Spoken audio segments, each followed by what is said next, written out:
Hello everyone, I am Nehal Ahmed. Welcome to Adhyayan defence academy. तो आज हम लोग पढ़ेंगे लाइट में क्या पढ़ेंगे? Reflection and refraction. बेसिकली ये लेक्चर्स एसपीआई स्टूडेंट के लिए है और क्लास 10 के स्टूडेंट भी देख सकते हैं। इसमें सारे कंसेप्ट, सारे न्यूमेरिकल्स, सारी चीज होंगे।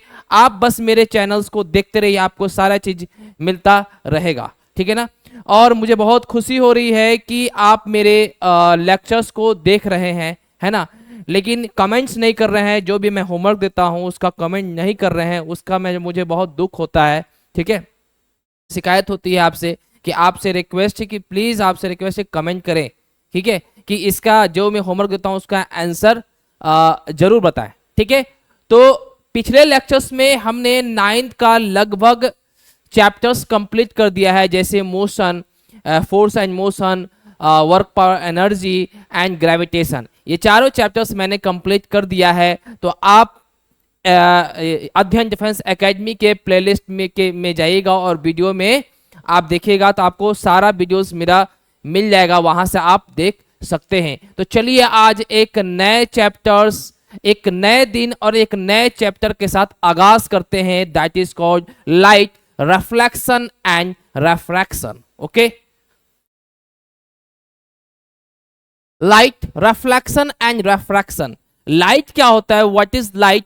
Light is an electromagnetic wave that travel in a straight line, या ये कह सकते हैं light is an electromagnetic wave that enable to see an object, to see an object, ठीक है। यानी एक क्या है? लाइट क्या है? एक इलेक्ट्रोमैग्नेटिक वेव है, ठीक है, जो स्ट्रेट लाइन में मूवमेंट करता है, या ये कह सकते हैं कि इस लाइट के वजह से हम किसी भी ऑब्जेक्ट को देख सकते हैं। क्या लाइट अगर होगी, अगर लाइट ना होगी तो क्या मैं इस खूबसूरत सी दुनिया को देख सकता हूं? क्या नहीं देख सकता हूं। इसलिए लाइट जो है हमारे लिए बहुत ज्यादा इंपॉर्टेंट है, ठीक है ना। ओके, तो चलिए अब हम लोग पढ़ते हैं रिफ्लेक्शन ऑफ लाइट। क्या है reflection of light? When light falls on a surface and is reflected back the same medium, we say that reflection of light, ठीक है। अगर कोई लाइट जो है, जैसे यहां आप देख सकते हैं, अगर कोई लाइट किसी भी सरफेस पे फॉल्स करती है तो क्या होगा? वो सेम मीडियम में रिफ्लेक्ट कर जाएगा। सेम मीडियम कहने क्या मतलब है कि जैसे वाटर है, अगर वाटर पे ही हम लाइट जा रहा है तो वाटर में ही रिफ्लेक्ट हो जाएगा, यानी मीडियम क्या होगा? सेम होगा। समझ में आ रहा है चीजें, ठीक है। तो इस प्रोसेस को बोलते हैं रिफ्लेक्शन, ठीक है ना। ओके, तो रिफ्लेक्शन जो होता है वो सेम मीडियम में ही वापस रिटर्न कर जाता है, ठीक है ना। ओके, रिफ्रैक्शन क्या होता है? अब देखिए मीडियम क्या होता है। मीडियम एक मटेरियल प्रॉपर्टी होती है। जैसे मीडियम एक मटेरियल होता है, जैसे देखो एक एयर है, एक अलग मीडियम है, एक वाटर है, एक अलग मीडियम है, एक केरोसिन ऑयल है, एक अलग मीडियम है, एक ग्लास है, एक अलग मीडियम। तो इसको हम लोग क्या बोलते हैं? मीडियम बोलते हैं, ठीक है ना। तो देखिए रिफ्रैक्शन क्या होता है? When light travels, when light travels from one medium to another it bends from its original path. कहने क्या मतलब है कि कहने का ये मतलब है कि जैसे सपोज कीजिए कि ये एक मीडियम 1 है, ये एक मीडियम 2 है, ठीक है। तो क्या होता है कि जब कभी भी, जैसे सपोज कीजिए कि ये एयर है, ये हमारा क्या है? ये लिक्विड, कोई भी लिक्विड है, चाहे वाटर मान लो। तो ये क्या करता है कि जब कोई रे ऑफ लाइट जब एक मीडियम से दूसरे मीडियम में जाती है, ठीक है, तो वो लाइट क्या हो जाती है? बेंड कर जाती है। क्या करती है? बेंड कर जाती है। इसको जाना था इधर लेकिन गया किधर? इधर। तो लाइट क्या हुआ? बेंड कर गई ना, ठीक है। इस प्रोसेस को बोलते हैं रिफ्रैक्शन। क्या बोलते हैं? रिफ्रैक्शन। बेसिकली लाइट जो बेंड करती है, इसका रीजन क्या है कि दोनों मीडियम का जो रिफ्रैक्टिव इंडेक्स होता है वो डिफरेंट होता है। ये कह सकते हैं रिफ्रैक्टिव इंडेक्स क्या होता है उसको आपको बताया जाएगा बाद में, ठीक है। और ये भी एक ये भी रीजन है कि डिफरेंट मीडियम के बाद डिफरेंट लाइट का स्पीड होता है। इसलिए जो रे ऑफ लाइट है जब एक मीडियम से दूसरे मीडियम में जाती है तो वो बेंड कर जाती है, दैट इज कॉल्ड रिफ्रैक्शन। समझ में आया चीजें? ओके, आगे बढ़ते हैं। अब पढ़ेंगे terms related to reflection of light, यानी कौन कौन सा टर्म्स यूज करते हैं, कौन कौन सा टर्मिनोलॉजी यूज करते हैं रिफ्लेक्शन में। तो सबसे पहले बात करेंगे इंसिडेंट रे। क्या है इंसिडेंट रे? द रे of light that falls on reflecting surface. Basically ये क्या है? This is called reflecting surface. ये आपको जो दिख रहा है रेक्टेंगल में, that is called reflecting surface. ठीक है, तो जो रे ऑफ लाइट आपको रिफ्लेक्टिंग सरफेस पे फॉल होगा, that is called incident ray of light, उसको बोलते हैं इंसिडेंट रे। ओके, सेकेंड है रिफ्लेक्टेड रे, द रे of light that is send back by the reflecting surface. यानी जो भी रे ऑफ लाइट, मतलब कि जो इंसिडेंट रे इसमें स्ट्राइक करती है, तो जो रे ऑफ लाइट इस रिफ्लेक्टिंग सरफेस से वापस जाती है, उसको बोलते हैं रिफ्लेक्टेड रे ऑफ लाइट या रिफ्लेक्टेड रे। नॉर्मल क्या होता है?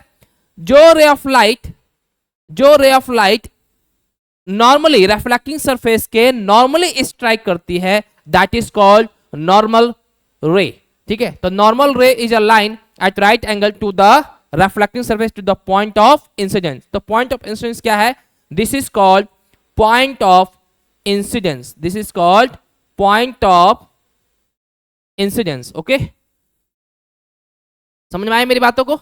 Okay, what is angle of incidence? Angle of incidence क्या है? It is the angle made by the incident ray and normal ray. Basically क्या है, हमें ये पता है कि ये क्या है, दिस इज कॉल्ड नॉर्मल रे। ठीक है, इसको हम लोग नॉर्मल रे बोलेंगे, इसको क्या बोलेंगे? Incident ray. तो इंसिडेंट रे और नॉर्मल रे के बीच में जो एंगल बनता है, that is called angle of incidence. ठीक है ना? ओके, आगे बढ़ते हैं। अब पढ़ेंगे what is the angle of reflection? It is the angle made by the reflected ray and the normal. यानी नॉर्मल रे और रिफ्लेक्टेड रे के बीच में जो एंगल बनता है, that is called angle of reflection. तो ये हमारा क्या है? This is called angle of incidence, और ये क्या हमारा? Angle of reflection. तो एंगल ऑफ इंसिडेंस को I से रिप्रेजेंट करते हैं और एंगल ऑफ रिफ्लेक्शन को R से रिप्रेजेंट करते हैं। Okay, what is object? It is the thing that forms an image on the screen. ये एक ऐसा चीज है, ये एक ऐसी वस्तु है जिसका स्क्रीन पे क्या बनता है? इमेज बनता है। ठीक है ना? हो सकता है स्क्रीन पे इमेज बने, हो सकता है ना भी बने। तो इट में भी पॉसिबिलिटी क्या होता है कि इसका स्क्रीन पे इमेज बनता है। ठीक है ना? इट में भी। ओके, तो ऐसे चीज को क्या बोलते हैं? ऑब्जेक्ट बोलते हैं। ठीक है ना? इमेज क्या होता है? देखो क्या होता है ना, किसी भी ऑब्जेक्ट का इमेज जो है स्क्रीन पे बनता है, किसी का नहीं बनता है। ठीक है ना? तो किसका बनता है, किसका नहीं बनता है। तो जो रियल इमेज होता है, जो रियल इमेज बनता है, रियल इमेज किस में बनता है? हमारा कॉनकेव मिरर में बनता है। ठीक है ना? कॉनकेव मिरर में, वो भी कहां पे ऑब्जेक्ट रखेंगे? फोकल लेंथ से इन्फिनिटी तक रखेंगे तो हमारा इमेज रियल बनता है। ठीक है ना? ये आपने थोड़ा बहुत तो पढ़ा ही होगा। तो उसका इमेज हमारा स्क्रीन पे बनता है। ठीक है? अब वर्चुअल इमेज जो होता है उसका इमेज स्क्रीन पे बनता नहीं है। ठीक है ना? वो किस में होता है? प्लेन मिरर में होता है, कॉन्वेक्स मिरर में होता है। प्लेन मिरर, कॉन्वेक्स मिरर में हमारा जो इमेज होता है कैसा होता है? वर्चुअल होता है। या कॉनकेव मिरर में पोल और फोकस के बीच में जब हम ऑब्जेक्ट रखेंगे तो वहां पे इमेज कहाँ बनता है? स्क्रीन पे नहीं बनता है। वो कैसा बनता है? इमेज वर्चुअल बनता है। ठीक है ना? तो इमेज जो होता है बेसिकली क्या होता है? It is the reflection of the object on the screen. देखो क्या होता है, सबसे पहली बात यह है कि इमेज क्या होता है। बेसिकली इमेज एक ऐसा पॉइंट है जहां पे दो रिफ्लेक्टेड लाइट या तो एक्चुअली मीट करे या वर्चुअली मीट करे या अपीयर्स टू मीट हो, ये कह सकते हैं। जैसे आपको पता होगा कि जैसे देखो ध्यान से, अगर ये सपोज करो कि दिस इज कॉल्ड अच्छा यहां पे देखो, चलो यहां से बताते हैं ये कौन सा हमारा, यहां देखो इस फिगर को देखो क्या है कि हमारा जो रे ऑफ लाइट है कैसे जा रहा है। देखो ये रे ऑफ लाइट ऐसे गया कि नहीं गया? ठीक है, फिर इसके बाद रे ऑफ लाइट कैसे गया? ऐसे गया। ठीक है कि नहीं? अब ये क्या होगा, हमें पता है कि लॉ ऑफ रिफ्लेक्शन का क्या नियम है, क्या रूल्स है, angle of incidence equal to angle of reflection. तो अब ये देखो, ये रे ऑफ लाइट ऐसे गया और ये वाला ऐसे आया। अब ये बताओ, ये दोनों कभी आपस में रे ऑफ लाइट मिलेंगे क्या? ये तो आगे फैलते जाएगा ना। तो इसको क्या करना पड़ेगा, हमें पीछे की तरफ एक्सटेंड करना पड़ेगा, इसको पीछे की तरफ एक्सटेंड करना पड़ेगा। तो हमें इमेज कैसा मिला, ये जो रे ऑफ लाइट है ये एक्चुअल थोड़ी है, इसको तो एक्सटेंड करके लाया गया ना। तो ये जो इमेज जो फॉर्म हुआ, that image formation is called virtual image, क्योंकि इसमें जो इन दोनों रिफ्लेक्टेड लाइट है वो एक्चुअली मीट नहीं कर रहा है, इसको एक्सटेंड कराया जा रहा है। एक्चुअली तो ये दोनों है ना, तो ये तो कभी दोनों मिलेंगे ही नहीं। तो जब हम यहाँ आंख से हम इस चीज को देखेंगे तो हमें लगेगा कि ये वाला जो भी ऑब्जेक्ट है उसका इमेज यहां दिख रहा है, मतलब ये वाला यहां दिखेगा। तो ये हमारा क्या है, this is called virtual image. अब एक्चुअल की बात कर लेते हैं, देखिए एक्चुअल की।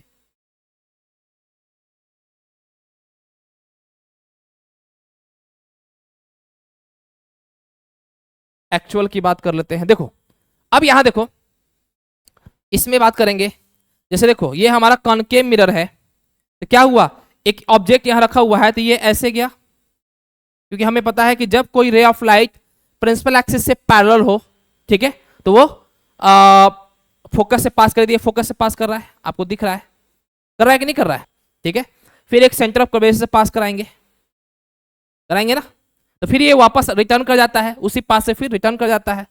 तो रिफ्लेक्टेड लाइट कौन सा है, कि ये वाला है और एक ये वाला है, ठीक है। तो ये जो रिफ्लेक्टेड, देखो यहां देखो, एक ये रिफ्लेक्टेड लाइट है ये वाला और एक ये वाला है। अब ये दोनों आपस में मिलेंगे ना इस पॉइंट पे, यानी इस ए का इमेज यहां मिल रहा है, तो ये एक्चुअली मीट कर रहा है ना। तो ये इमेज जो होगा क्या होगा, यानी यह जो यहां जो रिफ्लेक्टेड लाइट हुआ वो एक्चुअली मीट कर रहा है, इसलिए ये कैसा इमेज होगा, एक्चुअल इमेज होगा, यानी रियल इमेज होगा। समझ में आया चीजें? तो इसका मतलब यह हुआ कि जब हमारा रिफ्लेक्टेड लाइट एक्चुअली मीट करे तो उसको हम लोग रियल इमेज बोलते हैं। और जब मुझे दो रिफ्लेक्टेड लाइट को एक्सटेंड करके मिलाना पड़े, that is called virtual image. तो रियल इमेज हमेशा स्क्रीन पे बनता है और वर्चुअल इमेज स्क्रीन पे नहीं बनता है, इसका आप ख्याल रखेंगे। Okay, clear? चलिए, ओके, तो समझ में आ गया। तो वर्चुअल इमेज क्या होता है, the image that can not be obtained on a screen, ठीक है, यानी एक ऐसा इमेज जो स्क्रीन पे इमेज नहीं बनता है उसको बोलते हैं वर्चुअल इमेज। रियल इमेज क्या होगा, the image that is form directly on the screen, यानी इसका इमेज जो है स्क्रीन पे बनता है, ठीक है ना, आसान है ना। ओके, अब law of reflection of light, ठीक है। तो देखो और क्या है, देखो the angle of incidence is equal to angle of reflection. ये पहला पॉइंट है कि एंगल ऑफ इंसिडेंस जो होता है वो एंगल ऑफ रिफ्लेक्शन के बराबर होता है, यानी एंगल आई इक्वल टू क्या होगा, एंगल आर होगा। अगर एंगल आई 45 डिग्री है तो एंगल आर भी 45 डिग्री होगा। अगर एंगल आई 0 डिग्री है तो एंगल आर क्या होगा, वो भी 0 डिग्री होगा। इसलिए कोई भी रे ऑफ लाइट जब इस रिफ्लेक्टिंग सरफेस पे नॉर्मली जाता है तो उसी पाथ से वापस चल जाता है, क्योंकि एंगल ऑफ आई जो है, वो एंगल जो आई है वो एंगल आर के बराबर होता है। तो एंगल आई अगर 0 डिग्री है तो एंगल आर भी क्या होगा, 0 डिग्री होगा। तो हमेशा ये नॉर्मल से हम लोग एंगल मेजर करते हैं, इसका ख्याल रखना आपको, ठीक है ना। बहुत बच्चे क्या करते हैं ना कि ये सोचते हैं कि अगर हमारा नॉर्मल जो है रिफ्लेक्टिंग सरफेस पे कोई भी रे ऑफ लाइट नॉर्मली जा रहा है तो उसको मान लेते हैं कि हमारा एंगल ऑफ इंसिडेंस जो है वो कितना है, 90 डिग्री। नहीं, 90 डिग्री नहीं होता है, 0 डिग्री होता है। ओके, इसका ख्याल रखेंगे। अब क्या कर रहा है, the incident ray, the reflected ray and the normal to the mirror at the point of incident all lie in the same plane. यानी कहने का मतलब ये है कि इंसिडेंट रे, ये इंसिडेंट रे, नॉर्मल रे, रिफ्लेक्टेड रे, सारे एक प्लेन पर रहेंगे, सेम प्लेन पर रहेंगे and the same point of incidence, यानी सेम पॉइंट ऑफ इंसिडेंस पे मिलेंगे और सेम प्लेन पे रहेंगे, ठीक है ना। ओके, अब ये कह रहा है तीसरा, the incident ray and reflected ray lie either side of the normal, यानी इंसिडेंट रे और रिफ्लेक्टेड रे नॉर्मल के आजू बाजू होते हैं, ठीक है ना। ओके, चलिए, तो ज्यादा इंपॉर्टेंट कौन सा है लॉ, ये वाला है, फर्स्ट वाला, द एंगल ऑफ, ये वाला, दिस इज द इंपॉर्टेंट, ठीक है ना। ओके, इसका यूज करके हम क्या करेंगे, ये करेंगे, न्यूमेरिकल बनाएंगे। ओके, अब देखिए the properties of image form by plane mirror. अब देखिए, अब बेसिकली देखिए इस डायग्राम को आप देखेंगे तो क्या हो रहा है कि हमारा रे ऑफ लाइट जो है ये कैसा बन रहा है, देखो ये कैसा है, अगर मैंने इसको सीधा रखा है तो हमारा इमेज कैसा बन रहा है, सीधा ही बन रहा है, और हमारा इमेज कैसा बन रहा है, वर्चुअल बन रहा है। जो ये डिस्टेंस ऑब्जेक्ट डिस्टेंस मान लो u है, इसका इमेज डिस्टेंस कितना है, v है, तो u इक्वल टू क्या होता है, v होता है, क्या होता है, u इक्वल टू v होता है। ओके, या कह सकते हैं x इक्वल टू क्या है, x, ये दोनों इमेज डिस्टेंस और हमारा ऑब्जेक्ट डिस्टेंस और इमेज डिस्टेंस क्या होता है, दोनों बराबर होता है, ठीक है ना। ओके, तो पहला हमारा क्या है, image form in a plane mirror क्या होता है, वर्चुअल होता है एंड इरेक्ट होता है। क्या होता है, वर्चुअल एंड इरेक्ट। वर्चुअल क्यों, क्योंकि हमारा जो इमेज है वो स्क्रीन पर फॉर्म नहीं होता है। जैसे आप शीशे को ऐसे करके देखते हैं, तो अगर हम यहाँ पे स्क्रीन लगा दें, चाहे यहाँ स्क्रीन लगा दे, तो क्या मेरा चेहरा दिखेगा, क्या नहीं दिखेगा ना, सिर्फ कहाँ दिखता है, मिरर के अंदर दिखता है, ठीक है ना। तो it forms behind the mirror, यानी image form behind the mirror, यानी मिरर के पीछे बनता है, इधर नहीं बनेगा, यानी इसके अंदर बनेगा, ठीक है ना। तो यहाँ स्क्रीन रखो चाहे यहाँ स्क्रीन रखो, आपको वहां पे इमेज देखने को नहीं मिलता है, ठीक है ना, समझ में आया। कहाँ दिखता है, मिरर के अंदर दिखता है हमारा इमेज। ओके, तो इसलिए यहाँ हमारा वर्चुअल और इरेक्ट बनेगा, और इसका जो साइज होगा इमेज का वो ऑब्जेक्ट के साइज के बराबर होता है, ठीक है ना। ऐसा नहीं है कि हमने मोमबत्ती यहाँ लगा दिया यहाँ पे तो देख रहे कि बड़ा दिख रहा है, बड़ा थोड़ी दिख रहा है, दोनों का साइज क्या है, बराबर है ना। और same distance from the mirror as that the object in front of mirror, यानी कहने का मतलब ये है कि ऑब्जेक्ट डिस्टेंस और इमेज डिस्टेंस क्या होगा, दोनों बराबर होगा। लैटरली इन्वर्टेड, आप ऐसे देख सकते हो कि जब हम मिरर पे अगर दायां हाथ रखते हैं तो मुझे लगेगा कि दायां हाथ दिख रहा है, अगर दायां हाथ रखते हैं तो ऐसा लगेगा कि हमारा बायां हाथ दिख रहा है, ठीक है। तो इसको बोलते हैं लैटरली इन्वर्टेड। ओके ना, जैसे आप देख सकते हैं यहाँ पे इस ऑब्जेक्ट का इमेज कहाँ बन रहा है, यहाँ बन रहा है, ठीक है। ये भी ये देख सकते हैं क्या हो रहा है, लैटरली इन्वर्टेड हो रहा है ना, लैटरल इन्वर्टेड। समझ में आया चीजें। ओके, आगे बढ़ते हैं। अब देखिए क्वेश्चन पे आते हैं, कुछ क्वेश्चन पे आते हैं। If you stand 2 metre in front of plane mirror, how far away would you see the image of your self.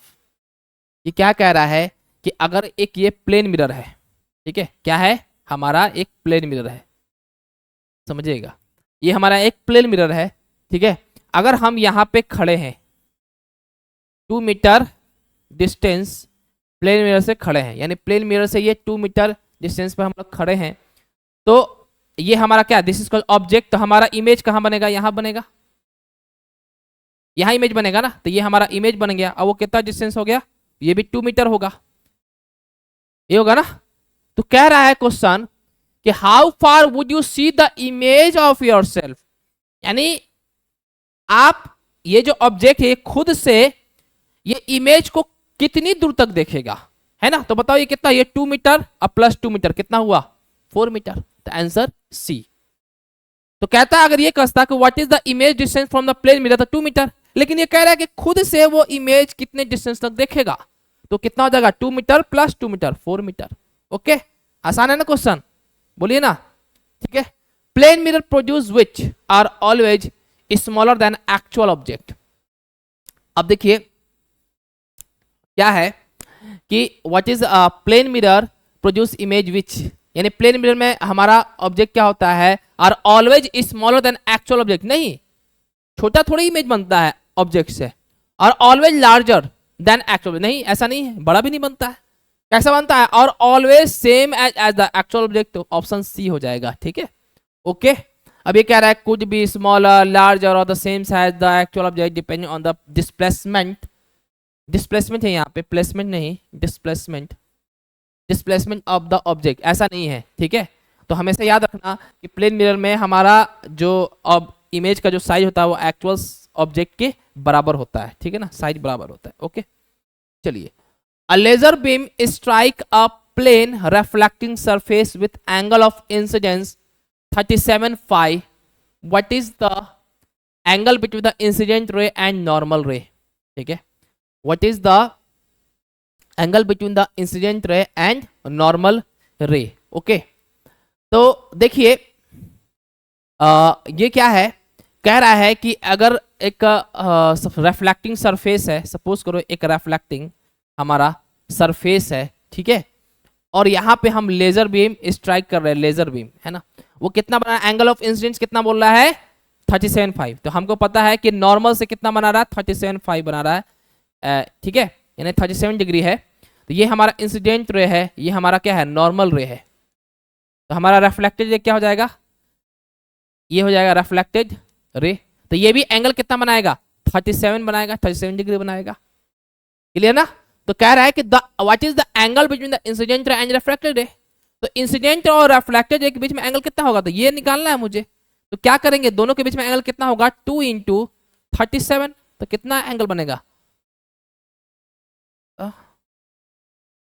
74। तो कौन सा हो जाएगा, बी ऑप्शन। आसान है ना, ठीक है। अब देखिए इसमें एक क्वेश्चन ये भी पूछ सकता है कि what is the angle of deviation. Question क्या है, पूछेगा what is the angle of deviation, इसका एंगल ऑफ डेविएशन क्या होगा। अगर ऐसा क्वेश्चन पूछ दे तो फिर तुम क्या करोगे, है ना। तो देखो एंगल ऑफ डेविएशन क्या होगा, उसको ऐसे समझो कि मान लो ये प्लेन मिरर नहीं होता, अगर ये प्लेन मिरर अगर नहीं होता तो रे कैसे जाता, ऐसे जाता, ऐसे जाता कि नहीं जाता, बताओ, जाता कि नहीं जाता। अगर ये प्लेन मिरर नहीं होता तो ऐसे जाता, लेकिन गया किधर, इधर गया। तो अगर प्लेन मिरर नहीं होता तो ये ऐसे जाता, लेकिन अगर प्लेन मिरर आ गया तो ये ऐसे गया। तो दोनों के बीच में जो एंगल बनेगा that is called angle of deviation. Angle of deviation को हम लोग डेल से रिप्रेजेंट करते हैं। तो ये हमारा एंगल ऑफ डेविएशन होता है, ठीक है। तो क्या हुआ, कैसे पता करेंगे एंगल ऑफ डेविएशन, कि इसको जाना था इधर, गया इधर, दोनों के बीच में जो एंगल होता है that is called angle of deviation, ठीक है ना। तो अब ये एंगल बता दो कितना होगा, ये वाला एंगल बताओ। तो ये वाला देखो, अगर मैं इसकी बात करूं, है ना, और इसकी बात करूं, है ना, तो ये क्या बना रहा है, देखो ध्यान से बताओ जल्दी से, ये एंगल कितना बनाएगा, ये 37 डिग्री वर्टिकली अपोजिट एंगल। तो ये कितना हो जाएगा, ये 53 नहीं हो गया क्या, बताओ, बोलो 90 डिग्री। अरे 90 - 37 कितना होता है, 53 डिग्री होता है, ओके ना। अब बोलो ये अगर 37 डिग्री है तो ये कितना हो गया, ये भी 53 हो गया, होगा नहीं होगा, यानी 53 + 53 कितना हुआ 2 × 53 डिग्री, कितना एंगल बना जल्दी बताओ, 106 डिग्री एंगल बनेगा। तो एंगल ऑफ डेविएशन कितना हो जाएगा 106, यानी 106 डिग्री बनेगा। तो आप ये क्वेश्चन कर सकते हो कि नहीं कर सकते हो, ओके। चलिए आगे बढ़िए। अब ये कह रहा है कि how far are you from image when you stand 0.75 metre in front of vertical plane mirror, ठीक है।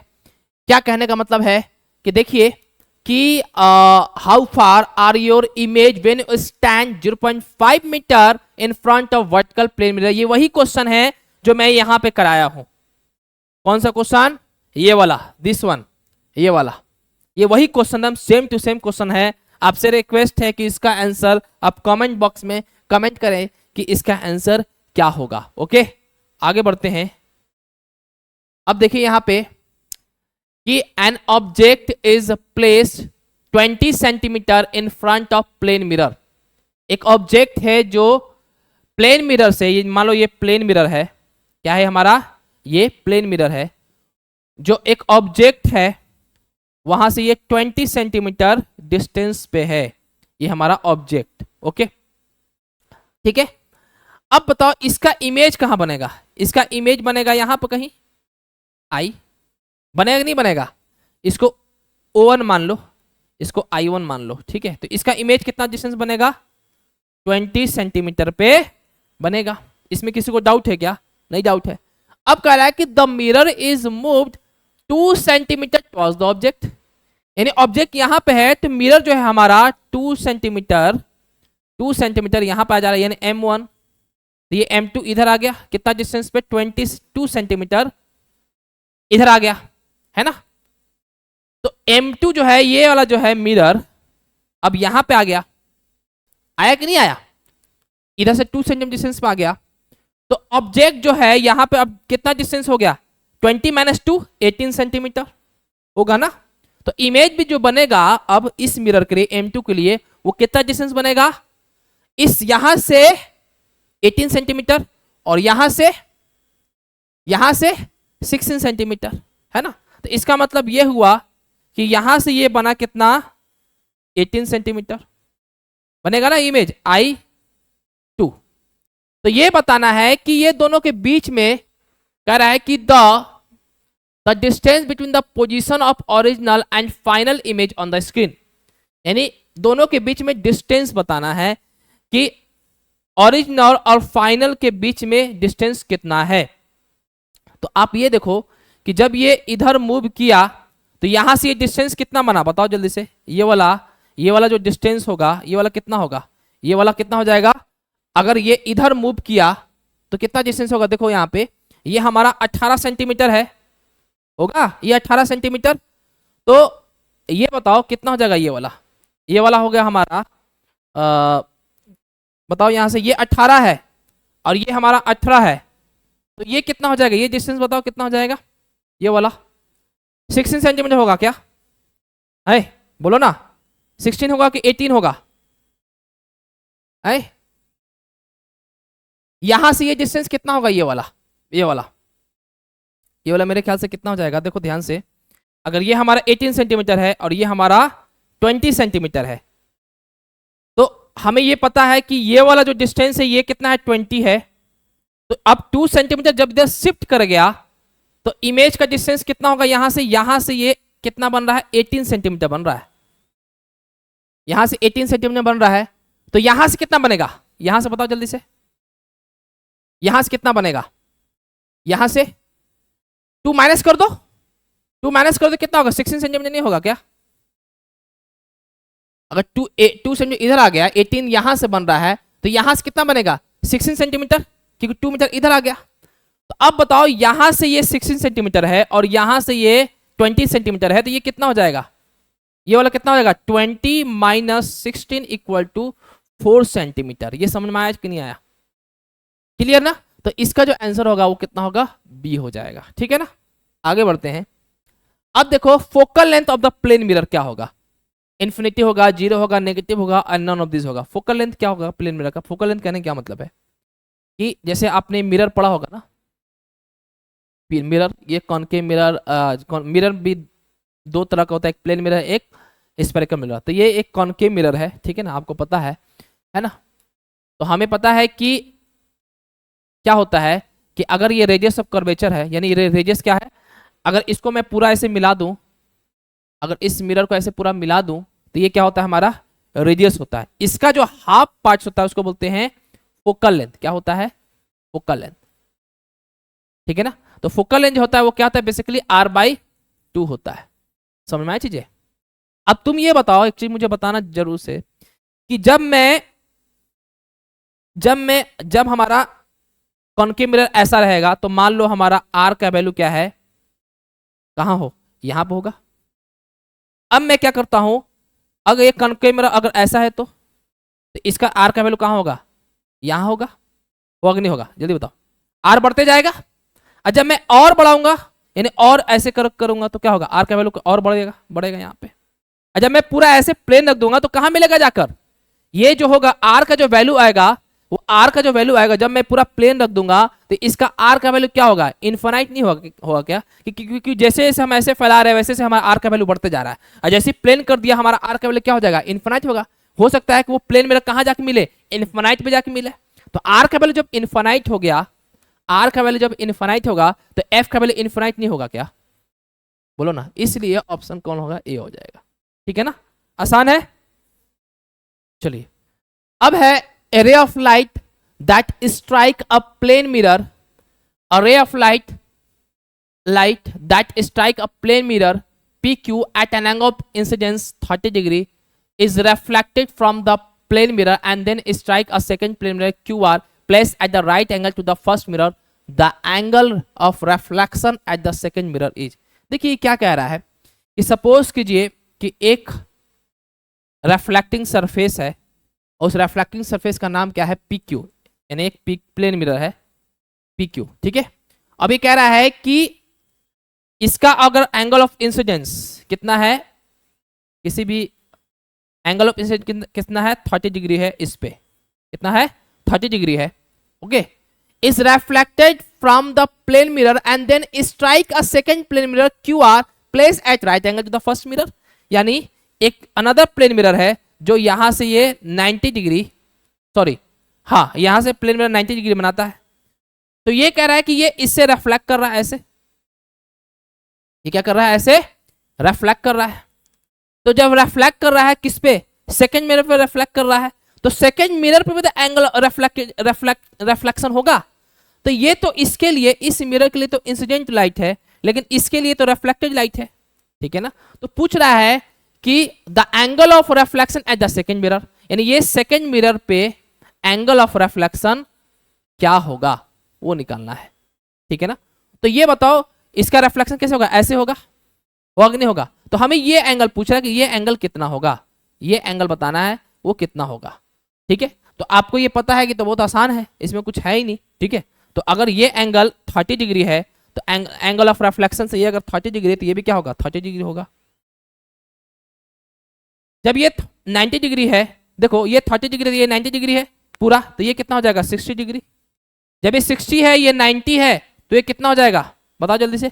ये 60 90 150 180 माइनस 150 कितना 30 डिग्री। जब ये 30 डिग्री है तो ये पूरा 90 डिग्री है।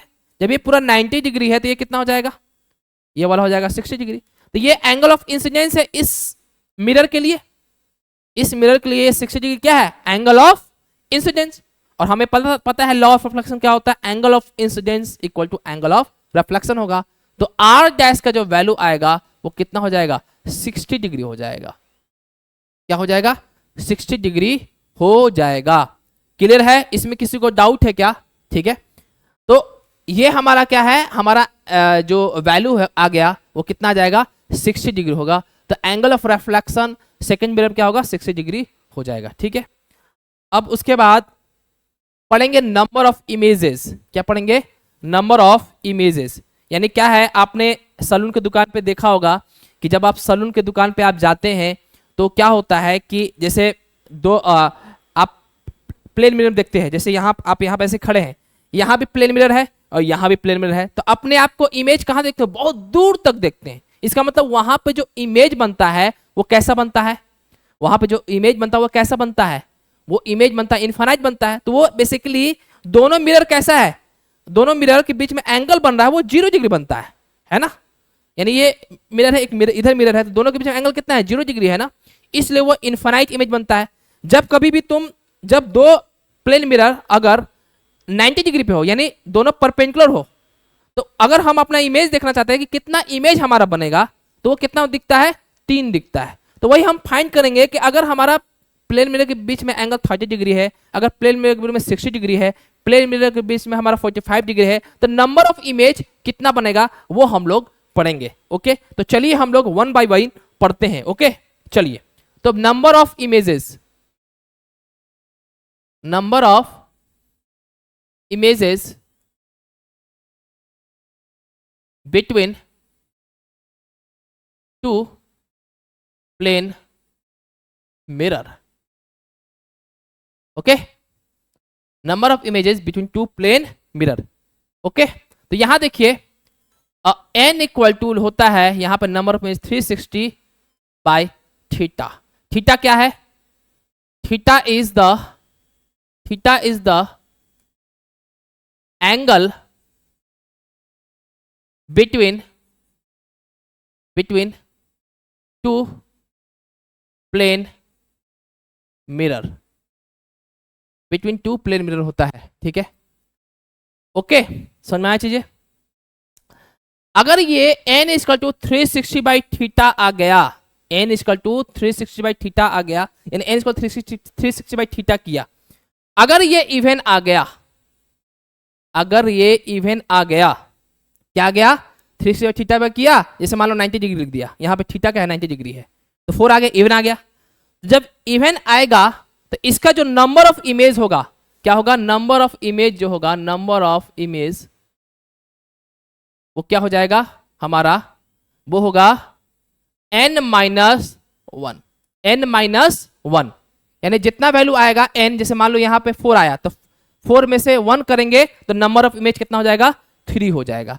तो इसमें अगर सिमेट्री हो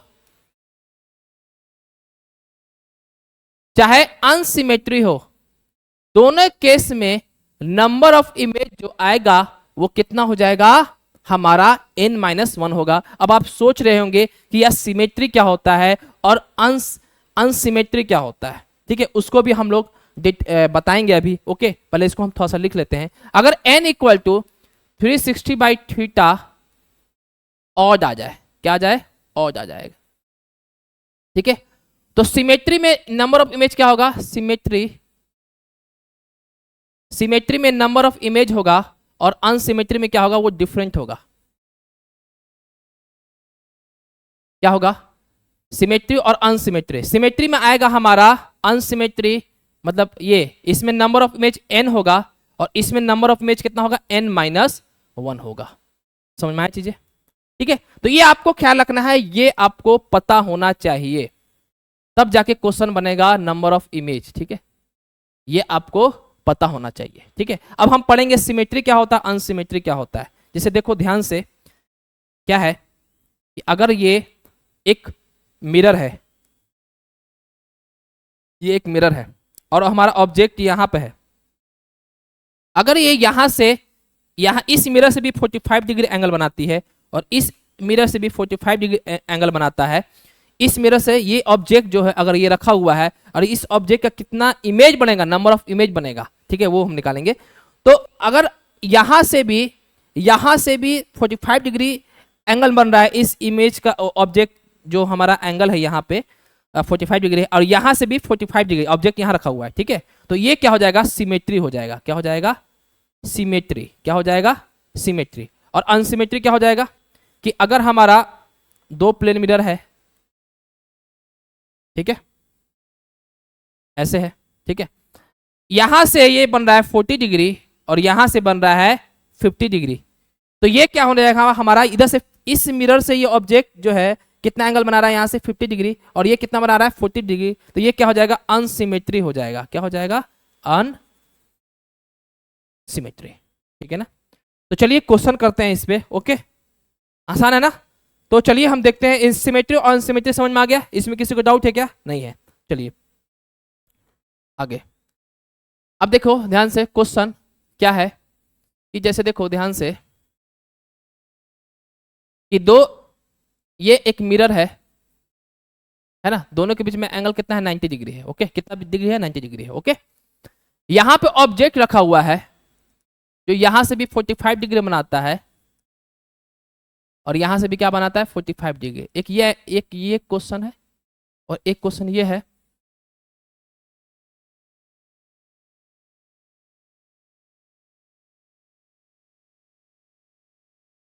ये यहां से ये 60 डिग्री और यहां से ये 30 डिग्री, दोनों के बीच में एंगल कितना है, 90 डिग्री है। यहां पे ऑब्जेक्ट है, तो बताना है कि नंबर ऑफ इमेज कितने बनेंगे इन दोनों केसेस में, नंबर ऑफ इमेजेस कितने बनेंगे। तो पहले हम बात करते हैं इस पे, ठीक है। तो देखो ये क्या हो रहा है, ये देखो ये सिमेट्री दिख रहा है ना, 45 ये क्या हो रहा है, अनसिमेट्री बन रहा है, ठीक है। तो पहले सबसे n निकालते हैं। n इक्वल टू क्या होगा, n इक्वल टू 360/θ, ये होता है। थीटा क्या होता है, theta is the angle between the 2 plane mirror. तो 2 प्लेन मिरर है, यहाँ पे थीटा कितना, 90 डिग्री है, तो 360/90 कितना हो गया, 4 आ गया। अरे ये तो इवन आ गया। जब इवन आता है तो सिमेट्री रहे चाहे अनसिमेट्री हो, उससे कोई फर्क नहीं पड़ता है, उसका नंबर ऑफ इमेज n-1 होगा, चाहे सिमेट्री हो चाहे अनसिमेट्री हो, इवन के केस में, ठीक है। तो इसका जो नंबर ऑफ इमेज होगा वो कितना होगा, नंबर ऑफ इमेज क्या होगा, n-1। तो n कितना है, 4-1 यानी 3 इमेज बन जाएगा। इसमें किसी को डाउट है क्या, अरे बोलिए ना, नहीं ना। यहां देखिए, अब इसकी बात करते हैं, n इक्वल टू 360/θ। अब 360 कितना, दोनों के बीच में एंगल है, दोनों प्लेन मिरर के बीच में एंगल कितना है, 90 डिग्री है, तो कितना हो गया, 4 हो गया, यानी 4 हो गया, इवन हो गया। यानी यह सिमेट्री चाहे अनसिमेट्री, हाँ दिख रहा है हमको ये अनसिमेट्री में है, लेकिन जब इवन आता है, वैल्यू n का वैल्यू इवन आता है, तो चाहे सिमेट्री हो चाहे अनसिमेट्री हो, नंबर ऑफ इमेज n-1 ही रहने वाला है। इसका मतलब ये हुआ कि यहाँ पे निहाल अहमद खड़ा है तो यहाँ पे 3 निहाल अहमद दिखेंगे और एक्स्ट्रा, है ना। समझ में आया चीजें, है ना। तो आपका यहाँ पे 3 इमेज देखने को मिलेगा। तो वो नंबर ऑफ इमेज क्या होगा यहाँ पे, नंबर ऑफ इमेज कितना होगा, अरे बोलिए ना जल्दी से, कितना होगा, n-1 equal to 4-1 equal to 3, यानी नंबर ऑफ इमेज कितना बनेगा, 3 बनेगा। समझ में आया। अब चलिए दूसरा क्वेश्चन करते हैं, दूसरा क्वेश्चन करते हैं। देखिए ध्यान से कि जैसे देखिए ये देखिए ये हमारा प्लेन मिरर है, ये भी एक प्लेन मिरर है, नहीं है क्या, दोनों के बीच में 120 एंगल डिग्री बनाता है ना। अब यहां पे देखिए हमारा ऑब्जेक्ट है ऐसे, ये यहां से बना रहा है 40 डिग्री, कितना बनाता है 40 डिग्री, और यहां पे कितना बना रहा है 80 डिग्री, है ना। ऑब्जेक्ट यहां पे है तो बताना है कि नंबर ऑफ इमेज क्या होगा। यानी ये क्या दिख रहा है, कैसा दिख रहा है, ये अनसिमेट्री नहीं दिख रहा है क्या, यानी अनसिमेट्री होगा, नहीं क्या, अरे बोलो ना, नहीं बोलोगे, बोलो ना, नहीं बोलोगे। अब देखो अब हम क्या करेंगे, ये भी 120 डिग्री है, क्या है 120 डिग्री, यहां पे ऑब्जेक्ट है तो ये एंगल 60 डिग्री ये भी है और ये एंगल 60 डिग्री है, तो ये कैसा है, ये सिमिट्री है ना। ये क्या है, सिमिट्री है। समझ में आया अच्छे से। तो सिमिट्री है तो हमें देखो n का वैल्यू क्या करेंगे, n equal to 360 by theta, 360 by theta, 360 by theta. दोनों प्लेन मिरर के बीच में एंगल कितना है, दोनों प्लेन मिरर के बीच में एंगल कितना है 120 डिग्री है, तो ये कितना हो जाएगा 3। अरे और आ गया, इसका मतलब ये हुआ अनसिमेट्री और सिमेट्री का नंबर ऑफ इमेज डिफरेंट होगा। तो यहाँ पे ऑड आ गया ना, ये ऑड है, तो ऑड है और अनसिमेट्री है, तो अनसिमेट्रिक केस में नंबर ऑफ इमेज क्या होता है, नंबर ऑफ इमेज क्या होता है, वो n होता है, और n का वैल्यू कितना है हमारा 3 है। अब याद कैसे रखोगे, बड़ा कंफ्यूजन है कि n है कि n-1 है, बहुत कंफ्यूजन है ना, समझ में नहीं आवत है ना। तो अभी पहले इसको कर लेते हैं फिर बताते हैं कि इसका कंफ्यूजन को कैसे हम दूर करेंगे, है ना। यहाँ देखिए n का वैल्यू यहाँ क्या होगा 360 बाई थीटा, यहाँ पे क्या है सिमेट्री है तो 360 बाई 120 इसका टू 3, है ना। अब देखिए ये भी और आ रहा है और कैसा है सिमेट्री है, तो सिमेट्री है तो नंबर ऑफ इमेज क्या होगा, यहाँ पे नंबर ऑफ इमेज होगा n-1, यानी कितना हो जाएगा 3-1 इक्वल टू 2।